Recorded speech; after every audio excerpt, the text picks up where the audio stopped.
teman-teman, perkenalkan nama aku Sadila Maharani Alzura dari Prodi PPKN. Perkenalkan, nama saya Muhammad Farhan. Di sini saya dari Prodi Pendidikan Pancasila dan Kewarganegaraan. Perkenalkan, nama saya Rida Ainur Rosita. Saya dari Prodi Pendidikan Pancasila dan Kewarganegaraan. Halo teman-teman, perkenalkan nama aku Ningazia Nursyah dari Prodi PPKN. Perkenalkan, nama saya Mariana dari Prodi Pendidikan Pancasila dan Kewarganegaraan. Perkenalkan, nama saya Novita Sari dari Prodi PPKN.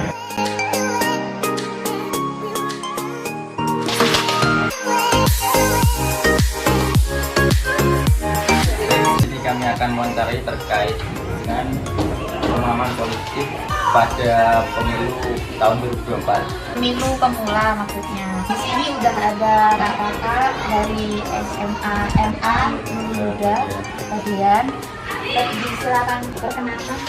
Assalamualaikum warahmatullahi wabarakatuh. Kenalkan, nama saya Vitaria Maulidah Hassana dari kelas 12 IPA.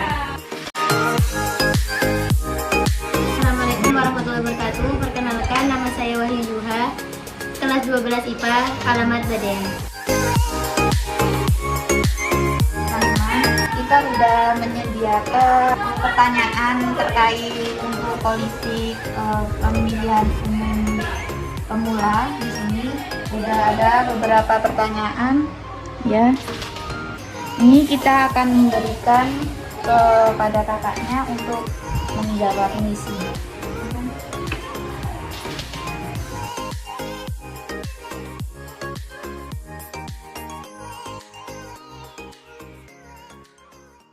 Pada video kali ini kita akan memberikan pendidikan politik dan pemahaman pemilu terhadap pemilihan pemula. Di mana dalam observasi yang telah kami lakukan dari 10 responden, 3 diantaranya belum mengetahui dan memahami apa itu pengertian politik dan belum tahu jika sebentar lagi Indonesia akan pesta demokrasi pada tahun 2024. Nah, seperti yang kita tahu bahwa pemilih pemula sangat penting dalam pemilihan umum.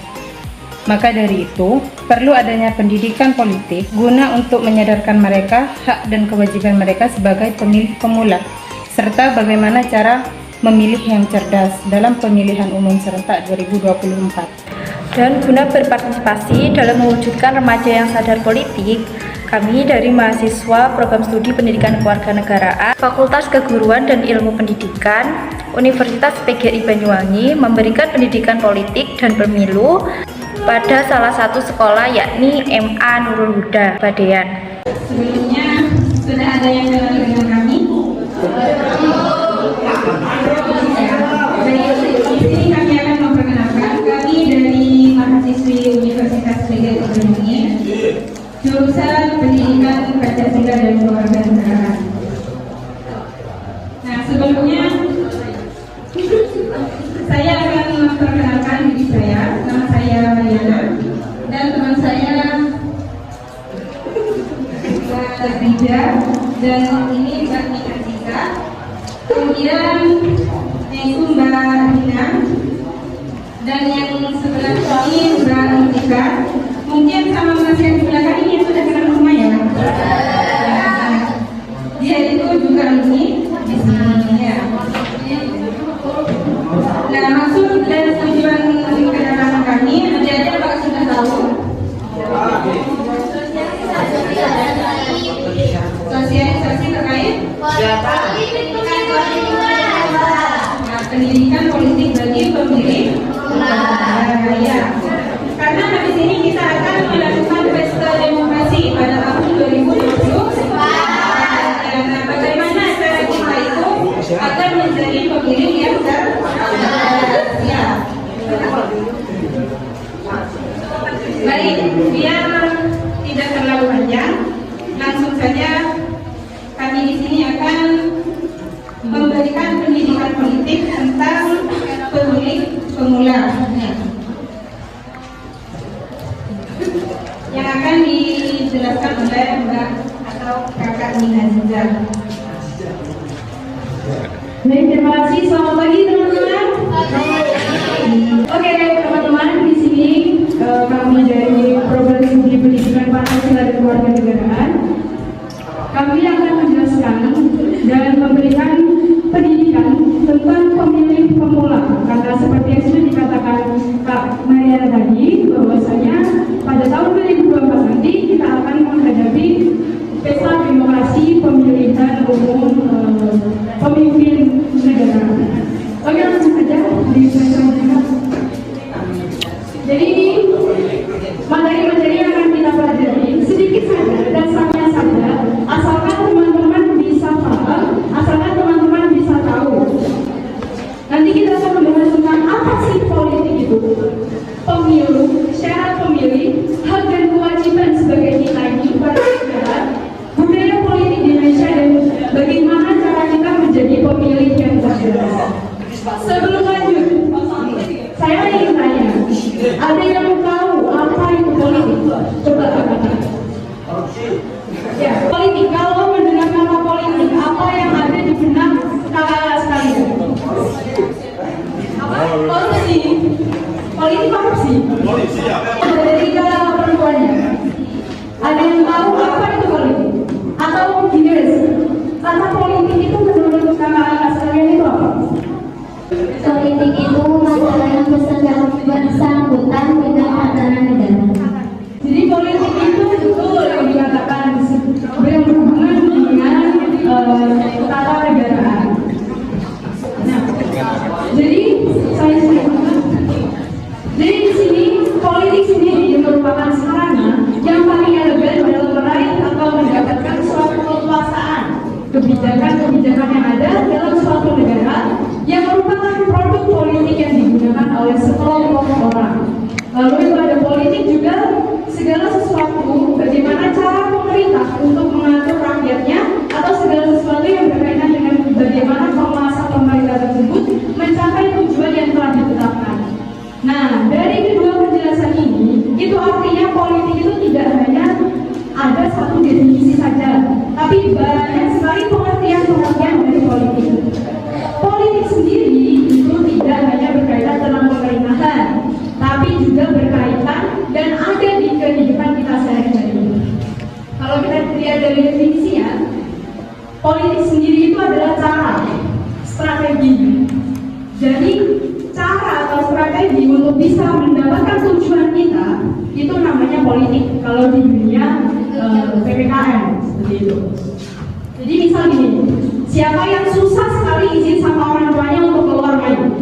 Angkat tangan. Nah, biasanya gimana caranya merayu orang tuanya untuk bisa keluar? Izin, nyambung, dirayu, kita mengerjakan pekerjaan rumah, itu adalah salah satu strategi supaya kita itu bisa main, betul? Sama. Di dalam pemerintahan, politik itu digunakan untuk bisa mewujudkan tujuan dari penyelenggaraan negara. Ada peraturan-peraturan yang dibuat untuk bisa mensejahterakan masyarakatnya seperti itu. Nah, selanjutnya dalam dunia politik, kalau kita ingin menentukan pemimpin, pastinya kita membutuhkan yang namanya demokrasi. Karena negara kita termasuk negara demokrasi, maka suara-suara dari teman-teman semuanya ini sangat berarti. Satu suara itu sangat mahal. Jadi pemilu sendiri ini merupakan sarana pelaksanaan kedaulatan rakyat, di mana rakyat dapat langsung memilih pemimpin politiknya secara langsung. Jadi masing-masing dari kakak-kakak yang ada di sini sudah berusia 17 tahun tuh? Sudah punya KTP? Segera diurus ya, karena tahun depan kita akan ada pemilihan umum. Jadi teman-teman ini, satu suara dari teman-teman itu sangat berarti untuk masa depan bangsa Indonesia. Di sini ada 4 manfaat pemilu. Yang pertama, merupakan sarana perwujudan kedaulatan rakyat. Yang kedua, sarana untuk melakukan pergantian pemimpin secara konstitusional. Yang ketiga, merupakan sarana bagi pemimpin politik untuk memperoleh legitimasi. Yang keempat, sarana bagi rakyat untuk berpartisipasi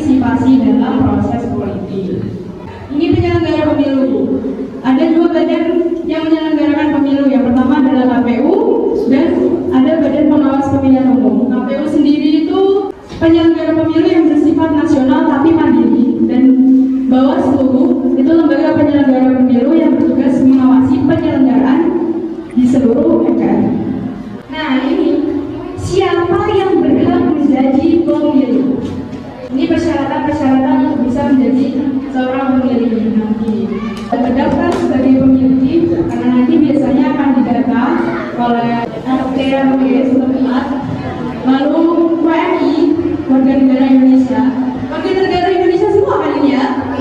Bukan dari Korea, Thailand, dan lain sebagainya kan? Lalu memiliki EKTP.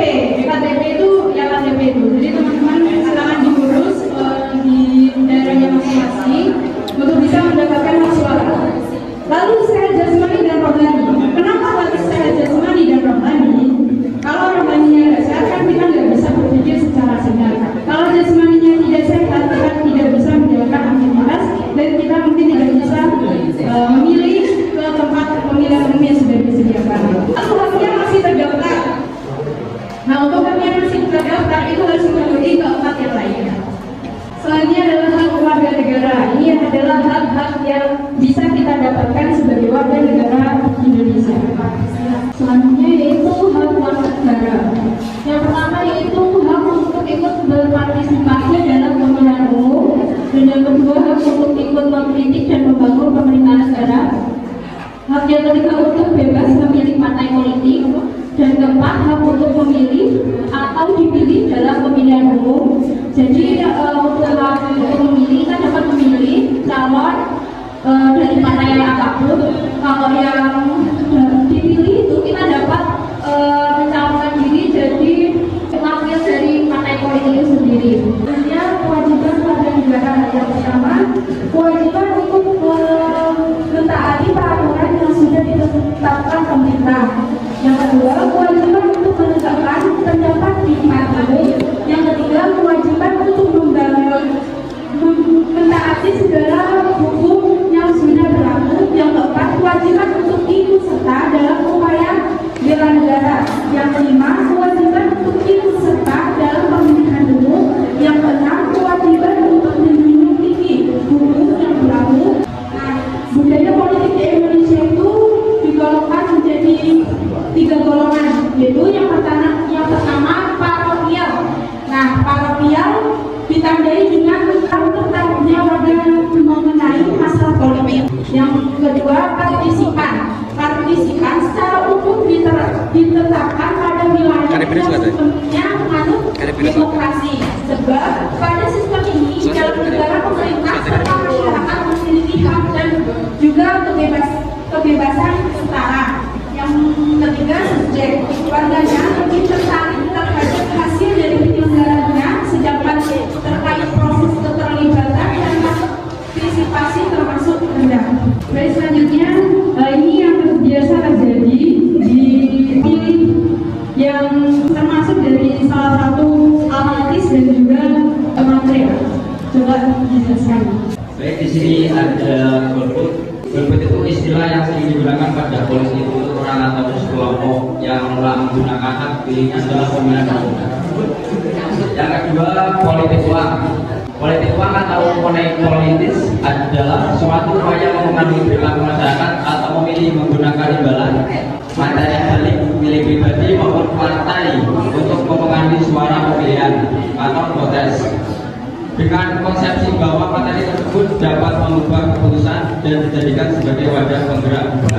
Di sini adalah pemilihan cerdas. Di sini yang pertama adalah menonton debat, mengikuti perkembangan politik pada saat ini. Yang ketiga berdiskusi. Yang keempat tidak mudah terprovokasi. Yang kelima open minded. Yang keenam mencari informasi. Oke, itu tadi adalah langkah agar kita bisa menjadi pemilih yang cerdas. Tentang golput dan money politik tadi. Siapa yang pernah menerima money politik dari partai politik? Pernah dikasih kaos partai atau kerudung? Kenapa dikasih kerudung?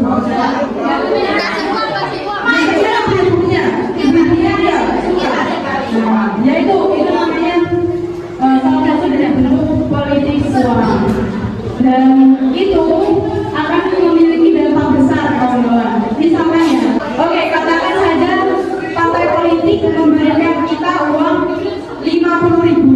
untuk bisa memilih beliau misalkan ya.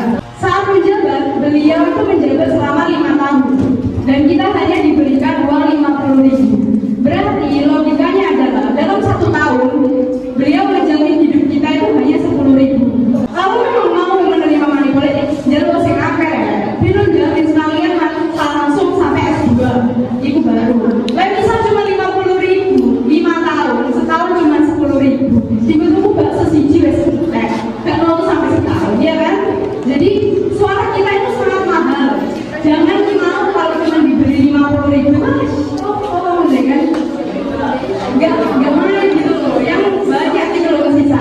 Tak perlu saya atau tak mau main itu. Itu namanya saking mahalnya suara kita. Makanya kita harus mengelola suara kita itu sesuai dengan hati. Itu tadi seperti pemilih cerdas. Kita harus tahu visi misi dari seorang pemimpin yang akan kita pilih nanti. Backgroundnya, latar belakangnya, rekam jejaknya, itu kita harus tahu. Dan jangan sampai tertekan oleh omongan orang lain. Jadi kita milih jangan karena orang lain juga ikut milih, jangan ikut-ikutan. Oke? Dari sini mungkin ada yang ditanyakan.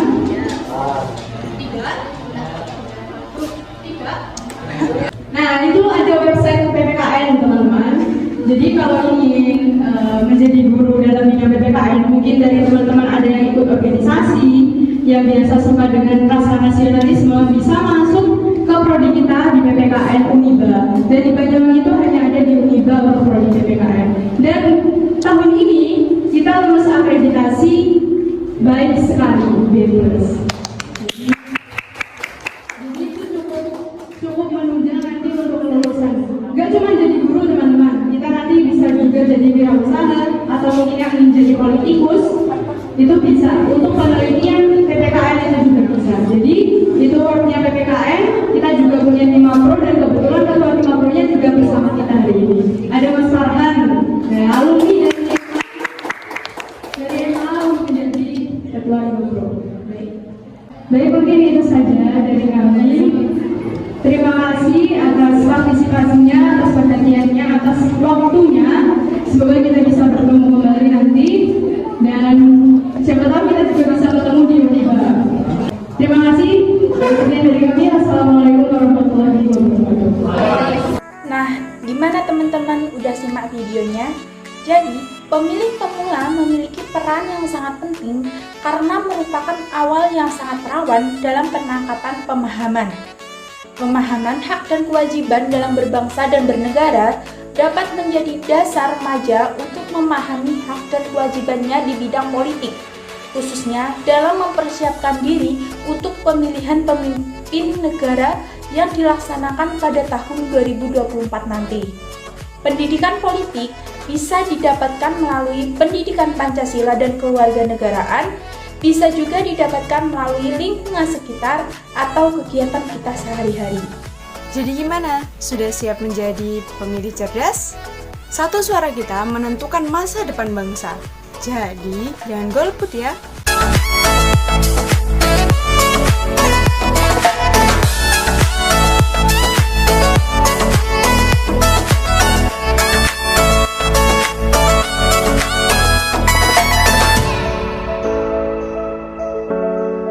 PPKN Jaya!